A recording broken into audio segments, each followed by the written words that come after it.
Greetings, everyone. In this video, we will be talking about the software installation process from the Linux command line. While there are several graphical user interfaces or GUI tools for managing software on Linux, this series is focused on the command line. And honestly, once you get used to it, it can be faster and more precise than any of the GUI equivalents. Using the command line package manager inside the terminal, one can issue a single command and install multiple packages. Very handy if you know you are going to be installing multiple packages. And if this is something you're going to be doing over and over again, you can write a script to completely automate the process. While command line software management is not for everyone, there is no harm in learning the basics, if for no other reason than it is a good fallback option to have available. And pretty much every Linux distribution out there has at least one terminal package manager of some sort installed by default. So no harm in learning how to use it.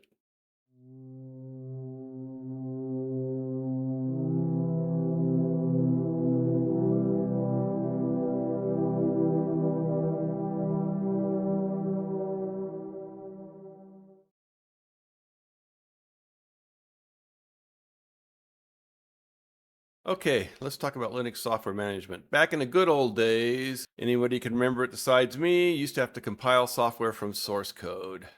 That's about as exciting as watching paint dry. Some distributions still do this, aka Gentoo or Linux from scratch. I'm looking at you guys. It's interesting exercise, well worth it for what you learn from it, but not everybody's cup of tea. And in the modern distributions today, you still may have to do this if the software is not directly available from that distribution's package manager, but that's a bridge we cross when we get to it. So basically, there are a couple of software management solutions that you can find in most Linux boxes. I'm breaking them down into two categories. The first one we're not going to talk about in this video is sandbox containers or environments. This includes things like Flatpak, Snap, Docker, app images, etc., etc., etc. And the second one we are going to talk about is a packaged precompiled software managed with the package manager tool like apt or pacman. Again, today's subject. I want to take a minute though to talk about sandboxes and dependency hell, which is something you're going to run into at some point. And the first thing I want to point out is dependency hell is not exclusively a Linux thing. I have had plenty of software I've had to install on Windows that required me to install additional software. That's a dependency. I don't know how many copies of .NET Framework I have on my current Windows installation, but it's more than one. Same with DirectX, same with C++ libraries. So again, not strictly a Linux problem.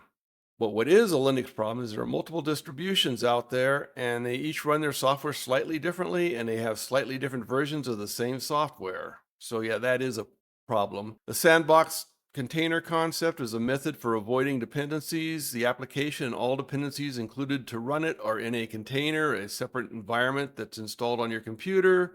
Part of the issue with containers, though, is you can have duplicate dependencies installed. It could be installed, same dependency could be installed in 2 or 3 different containers as well as your base operating system. And the other big problem with containers is it just adds another layer to the to your tasks. So there can be, well, there is a performance hit. It's just how noticeable it is. And that's going to depend a lot on your hardware.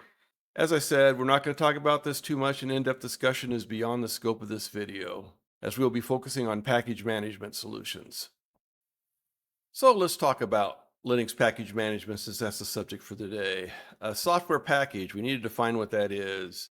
It's where the maintainers have already compiled the application for you, and they've included installation instructions, which are read by the package manager program to help install the program without any intervention by you at any point. Packages are stored in repositories. Every distribution has its own set of repositories, some more than others. And for a lot of distributions, there's unofficial repositories that other people maintain, which you want to be careful using.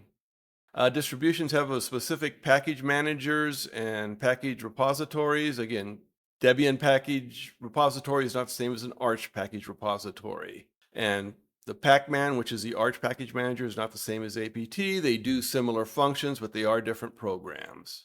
Also, from your local machine, you can add and remove repositories as you feel like. Like I say, there are multiple repositories for most distributions, and there's several non-official repositories available. And we're not going to get into the Arch AUR, as somebody's going to bring that up, but we're not getting into that. That's a little different.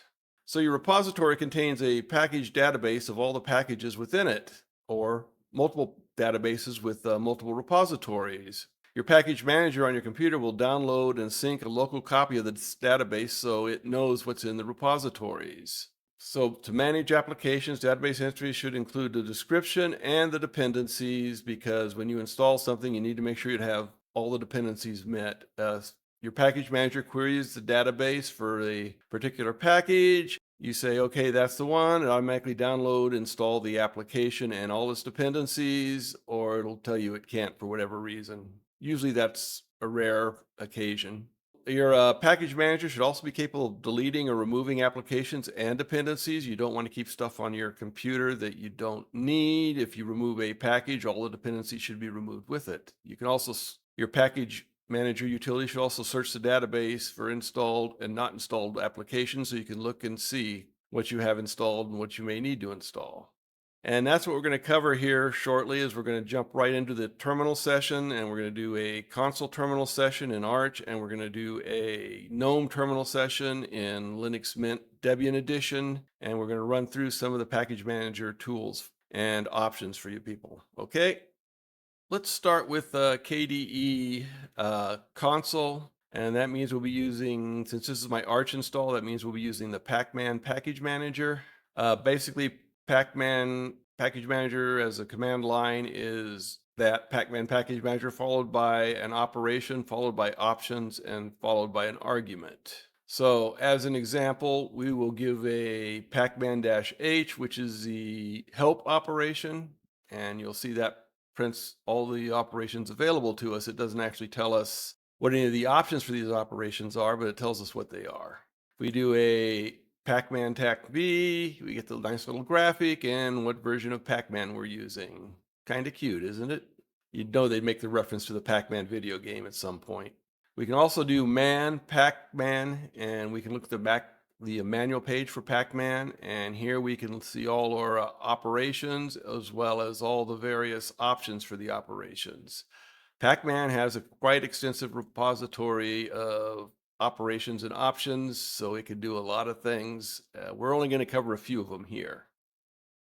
First thing we're going to do is we're going to update our system, and for that we're going to use the pacman operation S for sync, and we're going to use the options Y for the database, and then U to update all software that is newer in the database and it is installed.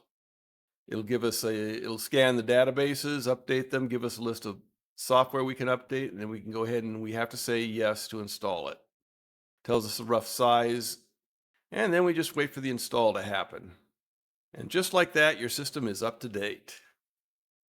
Next, let's play with the pacman-q operation. This is for query, Q for query, S was for sync, Q is for query. It does make sort of sense, but we'll see when we get to APT. They could have done things a little simpler, but This gives us a list of all the packages in the database. That's your local database, because we did this. You can actually chain this with a pipe to something like grep if you're looking for a specific package. But you can also use, if you know what the package name is, we can also use the -q operation. So let's try pacman-q. We used the tree program in our last video, and you can see it tells us we have tree 2.1.3-1. That's in the database. That doesn't tell us whether it's installed or not. It just tells us it's in the local database for the packages. How about fast fetch? That's another one we used last time around. Again, this tells us it's there. It doesn't tell us it's actually installed or not. It just tells us it's in the database. So let's try Q with the S option. The S option allows you to search more than just or query more than just the package name. It also looks in the package descriptions. And if we said pacman-q S, that's capital Q small s, fast fetch, we get the program we got before. We also get a like neofetch, but faster because written in C, which is the comment. Still doesn't tell us whether it's installed or not. So let's jump over to the sync again. We'll search with the sync option, and we'll look for fast fetch. Now you notice the difference here using this one. When we use pacman tac large S for sync and small s for search and fast fetch, it actually tells us this package is installed. Let's say we want to install a calculator program. We'll use calculator with pacman tac capital S small s. We'll get a list of calculators. I want to install this one, the BC calculator, which is a command line calculator, which kind of fits with this series since we're doing command line stuff. So let's go ahead and do a pacman tac S for sync, and we're going to sync the BC package, which means it's going to look at the database. It's going to sync that package to what's installed on our machine, which means it's going to download and install the program. So pacman dash capital S and BC, and we need to use sudo because we are installing something, and we get the installation menu talk, and now it should be installed. And if we do the command before, we can see that it is. If we do the pacman tac capital S small s calculator, we can see it is indeed installed. And we can go ahead and give it a try. Let's type BC. We get, first time you type it, you're going to get the copyright notice. And let's do a short equation and see if it'll give us an answer. And it does. Type quit to exit. Now, we already have a graphical calculator, so we really don't need this one, although it can be handy when you're working the command line a lot. But yeah, let's go ahead and remove it. So we use the pacman tac R, which R is for remove, and S, I say we did the dash R for remove, and then the program name. And again, we need sudo. Got to remember sudo. And just like that, the program is removed. And we can see that here. All right. That's pretty much it for the basic functionality of pacman. Like I said, there's a lot more it can do. We're just not really going to jump into it. Let's jump over to the Linux Mint Debian Edition GNOME terminal, okay? Now that we're in the GNOME terminal in Linux Mint Debian Edition, this is a Debian clone. Even Ubuntu is a Debian clone for that matter, but it is Debian clone, and we are using apt as our package manager. So let's start off with an atp-h for help, and we get a lot of the commands we can use in the apt. If we want a more detailed list, we can always go to the apt man page, and we get a synopsis of how to write the command and basic descriptions of what everything does. Quite similar to pacman, except, or well, instead of like tac S for sync, we have install, which in certain circumstances seems to make a whole lot more sense than dash S, but you know, it's whatever you're used to, I guess. I'd say apt is a little friendlier for the first time user because of things like that. To update your system, we use apt update. Again, exactly what it does. And that it syncs our online and local databases. Then we can use the apt upgrade. And oh man, I haven't done an upgrade on this in a while. Wow. Okay. Interesting. We had a sub-process user bin dpkg returned an error code. I'm going to have to look into that later. It doesn't seem to be affecting anything right now, but yeah. I'm definitely going to have to look into that. Anyway, let's go apt and we'll use the list command, and we use BC in the previous example. And we show both for Linux Mint Debian Edition, we show both a 64 and a 32-bit version. The i386 is a 32-bit version. We notice this one's actually installed already. So BC is already installed in Linux Mint, which is a difference between that and Arch. All right, let's go for another program. Matrix, no, that's the wrong name. C Matrix, yeah, there we go. Okay, and you'll notice again we have a AMD 64-bit version, the i386 32-bit version. Since we're on a 64-bit system, we're going to get the 64-bit version unless we force it, which we're not going to do. So do the install. So once the install is done, and we still go through the same error thing because some packages didn't process right. Yes, I'm definitely going to have to look into that. Anyway, let's clear the screen and we run it, and this gives us our matrix-like, I wouldn't call it a screensaver. This is just sort of a for fun program. Let's go ahead and exit. And if we want to remove it, it's sudo apt remove C matrix. Done. Okay, that's it for the basic operation of apt for installing and removing software and listing what's there, what's not there. So again, with apt uses a lot more plain language than pacman does, but like I say, once you get used to them, they're both equally easy to use.